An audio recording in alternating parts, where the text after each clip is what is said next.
तो good morning guys. तो चलिए स्टार्ट करते हैं आज के यानी कि 3 दिसंबर के इंपॉर्टेंट करंट अफेयर्स को। और आज का सबसे इंपॉर्टेंट प्रश्न ये रहा आपके सामने कि अभी हाल ही में बीएसएफ का नया महानिदेशक किससे बनाया गया है। तो सही उत्तर होगा यहाँ पे प्रवीण कुमार को। एक्चुअली में अभी जो बीएसएफ के हमारे डायरेक्टर जनरल हुआ करते थे वो थे दलजीत सिंह चौधरी, लेकिन अभी वो रिटायर्ड हो गए। तो अब प्रवीण कुमार को बीएसएफ का नया डायरेक्टर जनरल बनाया गया है। और प्रवीण कुमार आप जानते होंगे, ये भी कुछ समय पहले ही आईटीबीपी के नए डायरेक्टर जनरल बने थे। तो आप कह सकते हो कि उन्हें बीएसएफ बॉर्डर सिक्योरिटी फोर्स का एडिशनल चार्ज दे दिया गया है। अब बीएसएफ की पहले हम बात करते हैं, फिर कुछ इंपॉर्टेंट अपॉइंटमेंट्स मैं आपको रिवाइज कराऊंगा। देखो, बॉर्डर सिक्योरिटी फोर्स स्थापना इसकी होती है 1 दिसंबर 1965 को। और ये पाकिस्तान और बांग्लादेश बॉर्डर पर हमारी रक्षा करते हैं। मोटो होता है जीवन पर्यंत कर्तव्य, ड्यूटी अनटू डेथ। और हमने कहा डायरेक्टर जनरल अब नए बन गए प्रवीण कुमार। बाकी आप जानते ही ऑपरेशन सर्द हवा, ऑपरेशन गर्म हवा कौन चलाता है? बीएसएफ। प्रहरी एप्लीकेशन को लॉन्च किया था बीएसएफ ने। बीएसएफ की पहली महिला ऊंट सवारी स्क्वाड भारत पाक सीमा पर तैनात की गई थी। और बीएसएफ ने राजस्थान में भारत पाक सीमा पर ऑपरेशन अलर्ट नाम से एक अभियान भी शुरू किया था। अब इसी तरह के कुछ अपॉइंटमेंट्स देखो आप। प्रवीर रंजन की बात करें, सीआईएसएफ के डायरेक्टर जनरल बने। और प्रवीण कुमार आईटीबीपी के डायरेक्टर जनरल बने थे और अभी इन्हीं को बीएसएफ का एडिशनल चार्ज दिया गया। और सशस्त्र सीमा बल के बने थे संजय सिंघल, सीआरपीएफ के ज्ञानेंद्र प्रताप सिंह, और नेशनल सिक्योरिटी गार्ड के B Srinivasan, special police force Alok Sharma ITBP, और एनसीसी के Gurbir Pal Singh, Indian Coast Guard के परमेश शिवमणि, एनडीआरएफ के पीयूष आनंद, आरपीएफ की पहली महिला डायरेक्टर जनरल बनी थी सोनाली मिश्रा, होमगार्ड के एस बी के सिंह, विकास लखेरा ये असम राइफल्स के डायरेक्टर जनरल बने थे। नारकोटिक्स कंट्रोल ब्यूरो के बने थे अनुराग गर्ग। एयर चीफ मार्शल कौन है? हमारे अमरप्रीत सिंह। और नेवल चीफ है दिनेश कुमार त्रिपाठी। और आर्मी चीफ है उपेंद्र द्विवेदी। ठीक है, तो ये सारे ध्यान में रखना। अगला प्रश्न देखते हैं। फिर अगले में पूछ रहे हैं, हाल ही में राष्ट्रीय प्रदूषण नियंत्रण दिवस कब मनाया गया? तो आंसर होगा 2 दिसंबर को। तो हर साल 2 दिसंबर को नेशनल पॉल्यूशन कंट्रोल डे के रूप में मनाया जाता है। ये दिन भोपाल गैस ट्रेजेडी में अपनी जान गंवाने वाले लोगों की याद में मनाया जाता है। भोपाल गैस त्रासदी, यह हादसा कब हुआ था?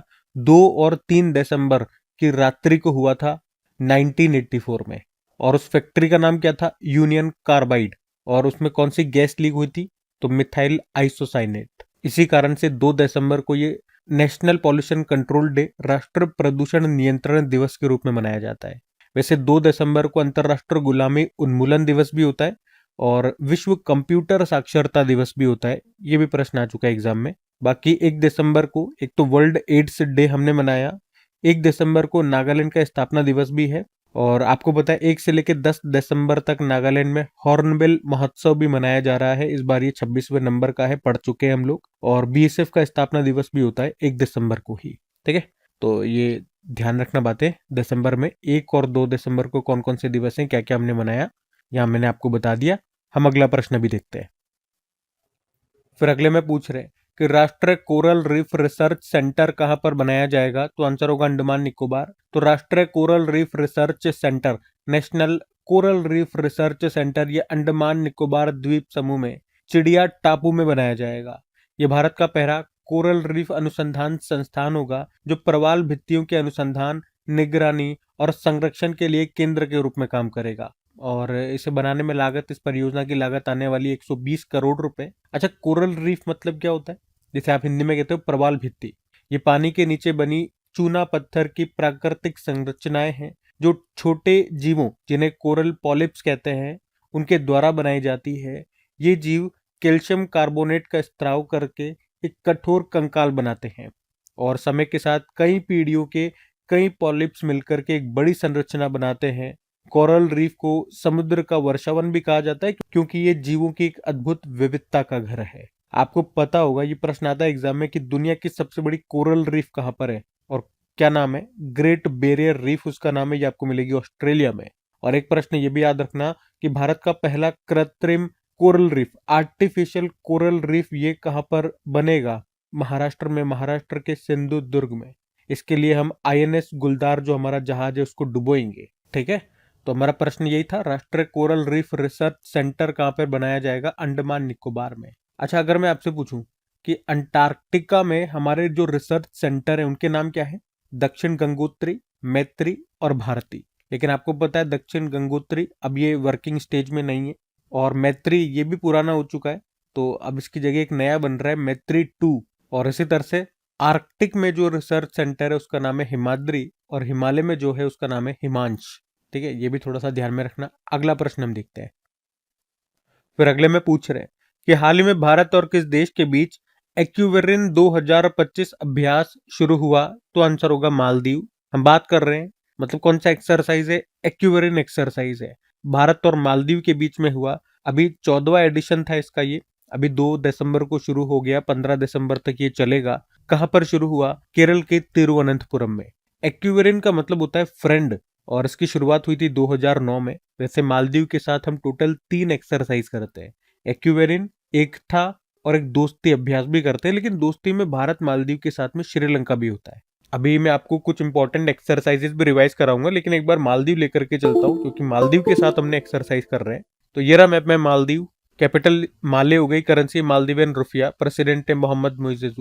और अभी याद रखना, पीढ़ीगत धूम्रपान पर प्रतिबंध लागू करने वाला पहला देश बना था मालदीव। मालदीव टूरिज्म का ब्रांड एम्बेसडर बनाया गया था कटरीना कैफ को। और इसी तरह से ऑस्ट्रेलिया में टूरिज्म को प्रमोट करने के लिए ब्रांड एम्बेसडर बनाया गया था सारा तेंदुलकर को। ठीक है, बाकी देखो अब कुछ मिलिट्री एक्सरसाइज वाले प्रश्न देखते हैं। तो डेविल स्ट्राइक अभ्यास भारतीय सेना और वायुसेना के बीच में हुआ था। ला पेरोस अभ्यास, इसका आयोजन फ्रांस ने किया था। बहुपक्षीय अभ्यास है, मल्टीलेटरल एक्सरसाइज है, बहुत सारे देशों ने हिस्सा लिया, भारत ने भी लिया। कहाँ हुआ था? मलक्का, सुंडा और लोम्बेक जलडमरू मध्य में। एक्यूवेरिन अभ्यास भारत मालदीव के बीच में हुआ था, मालदीव में।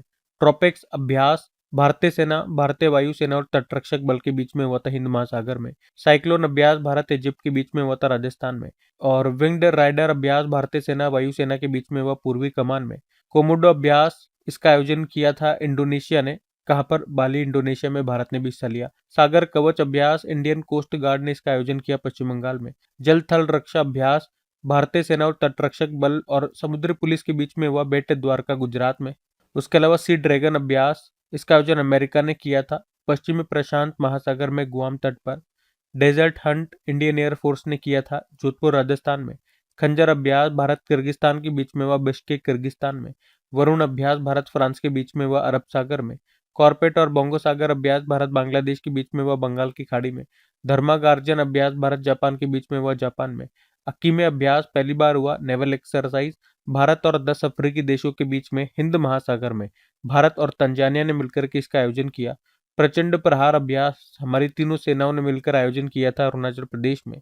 इंदिरा अभ्यास ये भारत और रूस के बीच में हुआ था, जो इसका नेवल एक्सरसाइज था उसकी बात कर रहे हैं, जो कि चेन्नई के तट पर हुआ था, बंगाल की खाड़ी में। और इनक्योस अभ्यास बहुपक्षीय अभ्यास है, ग्रीस ने इसका आयोजन किया, ग्रीस में ही। ठीक है, तो इतना ध्यान में रखना। अगला प्रश्न देखते हैं। फिर अगले में पूछ रहे हैं कि हाल ही में सीबीआईसी का नया चेयरमैन किसे बनाया गया? तो आंसर होगा विवेक चतुर्वेदी को। तो विवेक चतुर्वेदी को अभी सीबीआईसी यानी कि central board of indirect taxes and customs का नया चेयरमैन बनाया गया है। उन्होंने किनका स्थान लिया? संजय कुमार अग्रवाल का स्थान लिया उन्होंने। CBIC central board of indirect taxes and customs, जिसकी स्थापना होती है 1944 में। ये एक स्टैच्यूटरी बॉडी है और इसका काम होता है indirect taxes, custom duties, excise duties और जीएसटी के क्षेत्र में काम करना। ये डिपार्टमेंट ऑफ रेवेन्यू के अंतर्गत काम करती है, जिसका मुख्यालय आपको मिलेगा नई दिल्ली में। और अब चेयरमैन बन गए नए विवेक चतुर्वेदी, इनका नाम है। ऑप्शन पे एक बार नजर डालोगे तो विक्रमनाथ, ये भी नालसा के कार्यकारी अध्यक्ष बने थे, जस्टिस विक्रमनाथ। संजय गर्ग अभी ब्यूरो ऑफ इंडियन स्टैंडर्ड्स, भारतीय मानक ब्यूरो के डायरेक्टर जनरल बने। और मिथुन मनहास बीसीसीआई के अभी 37वें नंबर के अध्यक्ष बने थे, मिथुन मनहास इनका नाम है। ठीक है, तो ये भी ध्यान में रखना। अगला प्रश्न देखते हैं। फिर अगले में पूछ रहे हैं, हाल ही में दुनिया के सबसे लंबे ड्राइवरलेस मेट्रो नेटवर्क के तौर पर किसने गिनीज वर्ल्ड रिकॉर्ड बनाया? तो आंसर होगा रियाद मेट्रो ने। तो अभी सऊदी अरब के रियाद मेट्रो को गिनीज वर्ल्ड रिकॉर्ड ने ऑफिशियली दुनिया के सबसे लंबे पूरी तरह से ड्राइवरलेस ट्रेन नेटवर्क के तौर पर सर्टिफाई किया है। ये 6 लाइनों और 85 स्टेशनों के साथ 176 किलोमीटर तक फैला हुआ है। और ये मेट्रो केवल लंबाई नहीं है बल्कि पूरी तरह से ड्राइवरलेस भी है। तो रियाद मेट्रो की बात करें तो रियाद मेट्रो ये आइडिया 2012 का है, जब सरकार ने रियाद पब्लिक ट्रांसपोर्ट के लिए किंग अब्दुल अजीज प्रोजेक्ट को मंजूरी दी थी, जिसमें राजधानी के लिए एक बड़ा पब्लिक ट्रांसपोर्ट नेटवर्क बनाने का सोचा गया था। और इसको जो लागत आई है बनाने की, वो 22.5 से लेके 25 बिलियन डॉलर तक बताई जा रही है। सऊदी अरब, जिसकी कैपिटल क्या होती है, रियाद होती है, करेंसी है सऊदी रियाल। और ये एकमात्र ऐसा देश है जिसकी तटीय रेखा लाल सागर और फारस की खाड़ी दोनों के साथ लगती है। अच्छा, मेट्रो से ही संबंधित यहाँ पे कुछ प्रश्न मैं आपको करवाता हूँ। देखो, एक पॉइंट याद रखना, चीन और अमेरिका के बाद दुनिया का तीसरा सबसे बड़ा मेट्रो रेल नेटवर्क वाला देश ये बन गया है भारत। अभी जापान को पछाड़ करके ये भारत जो है तीसरे स्थान पे आ गया। और भारत में सबसे पुरानी और पहली मेट्रो सर्विस है कोलकाता मेट्रो सर्विस, 1984 की है। कोलकाता मेट्रो देश की एकमात्र ऐसी मेट्रो प्रणाली है जो भारतीय रेलवे के अधीन है और जिसे रेलवे जोन के रूप में भी जाना जाता है। वैसे भारत की पहली आधुनिक मेट्रो प्रणाली का उद्घाटन 2002 में दिल्ली में किया गया था। अच्छा, भारत की पहली अंडर वाटर मेट्रो ये कौन सी है? कोलकाता मेट्रो है, हुगली नदी के नीचे चलती है। मेट्रो रेल प्रणाली प्राप्त करने वाला पहला भारतीय शहर कोलकाता है। और मेट्रो रेल नेटवर्क इस मामले में पहले स्थान पे चाइना, फिर अमेरिका, फिर भारत, तीसरे स्थान पे हमने बात कर लिया है।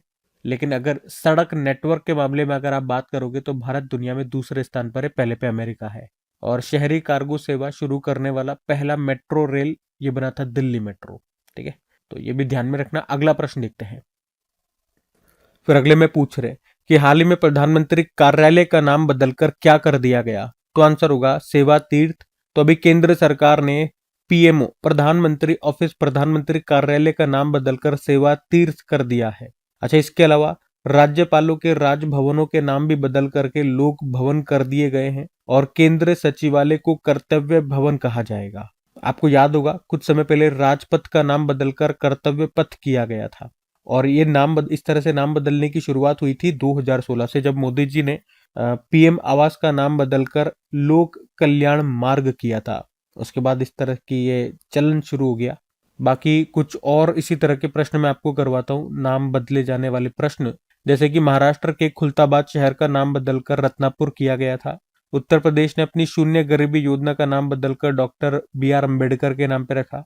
राष्ट्रपति भवन के दरबार हॉल का नाम बदलकर गणतंत्र मंडप कर दिया और अशोक हॉल का नाम बदलकर अशोक मंडप। पुणे एयरपोर्ट अब जगत गुरु संत श्रेष्ठ तुकाराम महाराज जी के नाम पे जाना जाता है। पोर्ट ब्लेयर जो कि अंडमान निकोबार की कैपिटल है, अब उसे श्री विजयपुरम कहते हैं। अयोध्या एयरपोर्ट महर्षि वाल्मीकि जी के नाम पे इसका नाम हो गया। राजपथ कर्तव्य पथ हो गया। चंडीगढ़ एयरपोर्ट शहीद भगत सिंह जी के नाम से जाना जाता है। केंद्रीय तंबाकू अनुसंधान संस्थान सेंट्रल टोबैको रिसर्च इंस्टीट्यूट, इसे अब national institute for research on commercial agriculture के नाम से जानते हैं। Astra MK3 missile beyond visual range air to air missile है, इसका नाम बदल के गांडीव कर दिया। कॉमनवेल्थ गेम्स फेडरेशन को अब कॉमनवेल्थ स्पोर्ट्स कहते हैं। राजस्थान में फॉय सागर झील का नाम बदलकर वरुण सागर हो गया। उत्तराखंड की एक सुरंग है जिसका नाम बदल दिया गया। पहले इसका नाम था सिलक्यार सुरंग, अभी इसे बाबा बौखनाग सुरंग कहते हैं। भारत इंग्लैंड टेस्ट सीरीज का नाम बदलकर एंडरसन तेंदुलकर ट्रॉफी हो गया। और पंचमणि वन्यजीव अभ्यारण्य जो मध्य प्रदेश में है, अभी उसे भभूत सिंह वन्यजीव अभ्यारण्य के नाम से जानते हैं। और बिहार के गया शहर का नाम बदलकर गयाजी कर दिया। और राष्ट्रीय जन सहयोग एवं बाल विकास संस्थान का नाम बदलकर सावित्रीबाई फुले राष्ट्रीय महिला एवं बाल विकास संस्थान कर दिया गया। बाकी मुंबई के पुराने कार्नेक ब्रिज का नाम बदलकर सिंदूर ब्रिज कर दिया। झारखंड में अटल मोहल्ला क्लिनिक का नाम बदलकर mother Teresa advanced health clinic कर दिया। उत्तर प्रदेश के शाहजहांपुर जिले के जलालाबाद कस्बे का नाम बदलकर भगवान परशुराम के नाम पर परशुरामपुरी कर दिया।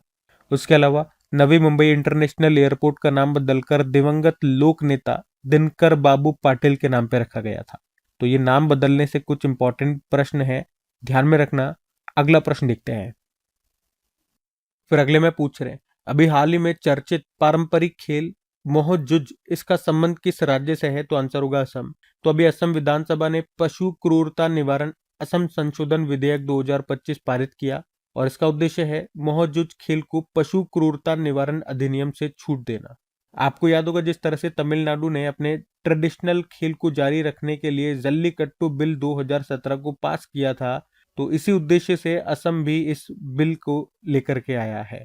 मोहजुज खेल की बात करें, यह असम का 200 साल पुराना ट्रेडिशनल खेल है और इस खेल में दो भैंसों को आपस में लड़ाया जाता है। इस खेल को माघ बिहू फेस्टिवल जो होता है यहाँ पे उस समय खेला जाता है और इसे 2014 में सुप्रीम कोर्ट ने बैन कर दिया था। तो इस विधेयक के पारित होने के साथ ही पारंपरिक भैंसों की लड़ाई को कानून के तहत पशु क्रूरता नहीं माना जाएगा, बशर्ते ये कुछ निर्धारित नियमों का पालन करे। अब बात हो रही है असम की, तो ये रहा मैप में असम। कैपिटल दिसपुर हो गई, मुख्यमंत्री हेमंत बिस्वा शर्मा है, गवर्नर है लक्ष्मण प्रसाद आचार्य। राजकीय पशु एक सिंग वाला गेंडा हो गया, पक्षी है व्हाइट विंग वुड डाक, वृक्ष है होलोंग, पुष्प है फॉक्सटेल ऑर्किड, फल है काजी नींबू। लोक नृत्य बिहू हो गया, बगरुम्बा हो गया, भोर हो गया। शास्त्रीय नृत्य क्लासिकल डांस हो गया सतरिया। त्योहार में बात करेंगे बिहू हो गया, वांचुआ हो गया, बेखो उत्सव हो गया। और असम का 7वां national park Dehing Patkai national park है और उससे पहले 6 कौन कौन है? Raimona national park, Kaziranga national park, Nameri national park, Manas national park, Dibru Saikhowa national park, Aurang national park. Bharat का पहला तेल का कुआं कहां पर खोजा गया? डिगबोई असम में। भारत का सबसे लंबा पुल भूपेन हजारिका है, जिसे डुलो सादिया पुल भी कहते हैं। भारत का सबसे लंबा नदी पुल है ये। लंबाई 9.15 किलोमीटर लोहित नदी पर बना है। कुछ और प्रश्न देखें असम से, ये इसी साल के करंट अफेयर्स से सारे। जैसे स्वदेशी लोगों को भूमि अधिकार प्रदान करने के लिए मिशन बंधु 3.0 शुरू किया। बिबव तालुकदार असम से हैं। हैरी मैसेल पुरस्कार दिया गया था IUCN के द्वारा। असम में ब्रह्मपुत्र नदी है और इसी की सहायक नदी है कुल्सी नदी। और इसी नदी में विश्व में पहली बार सैटेलाइट के द्वारा गंगा नदी डॉल्फिन की टैगिंग की गई। नॉर्थ ईस्ट का पहला प्राकृतिक चिकित्सा अस्पताल कहां पर खुला? असम में। डिजी यात्रा सुविधा पाने वाला नॉर्थ ईस्ट का पहला एयरपोर्ट बना था गुवाहाटी का गोपीनाथ बारडोली अंतरराष्ट्रीय हवाई अड्डा। नॉर्थ ईस्ट का पहला कंप्रेस्ड बायोगैस प्लांट ये बना असम में। और 2027 तक असम की दूसरी राजधानी कौन सी होगी? डिब्रूगढ़। और जो तेजपुर है ये राज्य की सांस्कृतिक राजधानी होगी। और भारतीय सेना ने उच्च ऊंचाई पर बांस आधारित बंकर विकसित करने के लिए समझौता किया था IIT गुवाहाटी के साथ। सिमोलू महोत्सव मनाया गया और झुमोर बिनंदिनी महोत्सव या झुमर नृत्य महोत्सव के दो असम में मनाया गया। आलिया लिगोंग उत्सव असम में मनाया जाता है मिसिंग जनजाति के द्वारा। और असम सरकार ने जगीरोड में बनने वाले इलेक्ट्रिक सिटी का नाम बदलकर रतन टाटा जी के नाम पे रखा है। ठीक है, तो ये ध्यान रखना। अगला प्रश्न देखते हैं। फिर अगले प्रश्न में पूछ रहे हैं कि ऑक्सफोर्ड ने किस शब्द को 2025 के लिए वर्ड ऑफ द ईयर चुना? तो आंसर होगा रेजबेट को। तो अभी ऑक्सफोर्ड यूनिवर्सिटी ने 2025 के लिए रेजबेट को वर्ड ऑफ द ईयर चुना है। रेजबेट ये ऑनलाइन ऐसी सामग्री होती है जो लोगों को भड़काने और गुस्सा दिलाने के लिए बनाई जाती है ताकि वो उस पर कमेंट करें और उसे शेयर करें। वैसे आपको याद होगा अभी डिक्शनरी.com ने अपना वर्ड ऑफ द ईयर चुना था 67। कैम्ब्रिज डिक्शनरी ने पैरासोशल और कॉलिंस डिक्शनरी ने वाइब कोडिंग को वर्ड ऑफ द ईयर 2025 चुना था। ये हम पढ़ चुके हैं, ध्यान में रखना। अगला प्रश्न देखते हैं। फिर अगले में पूछ रहे हैं, हाल ही में भारत ने वर्ल्ड स्किल्स एशिया कंपटीशन 2025 में कौन से रैंक हासिल की? तो आंसर होगा 8th। तो वर्ल्ड स्किल्स एशिया कंपटीशन 2025 इस बार तीसरा संस्करण हुआ 27 से लेकर 29 नवंबर 2025 तक। कहाँ? ताइपे, ताइवान में। इसमें शिक्षा, आर्थिक विकास, टूरिज्म और इंटरनेशनल एक्सचेंज को बढ़ावा देने के लिए 29 देशों के 500 से ज्यादा पार्टिसिपेंट्स ने हिस्सा लिया। भारत की तरफ से 21 कैटेगरी में 23 कॉम्पिटिटर्स इसमें शामिल हुए थे और भारत 8वें स्थान पर रहा। भारत ने पारंपरिक और टेक ड्रिवन स्किल कैटेगरी दोनों में 1 सिल्वर, 2 ब्रोंज और 3 मेडल फॉर एक्सीलेंस जीते हैं। तो वर्ल्ड स्किल्स एशिया कंपटीशन क्या है? ये एक तरह का स्किल कंपटीशन है जो पूरे एशिया में टेक्निकल और वोकेशनल एजुकेशन में एक्सीलेंस को बढ़ावा देता है। अभी तीसरा संस्करण हुआ, पहला संस्करण 2018 में हुआ था इसका कोलालमपुर मलेशिया में। तो ये ध्यान रखना। बाकी ये थी आज की हमारी करंट अफेयर्स की क्लास। तो कमेंट करके जरूर बताइएगा सेशन आपको कैसा लगा।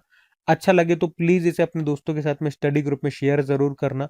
वीडियो को लाइक नहीं करा तो लाइक कर देना। बाकी चलो भी कल के करंट अफेयर्स का हम क्विक रिवीजन कर लेते हैं और सेशन एंड करते हैं।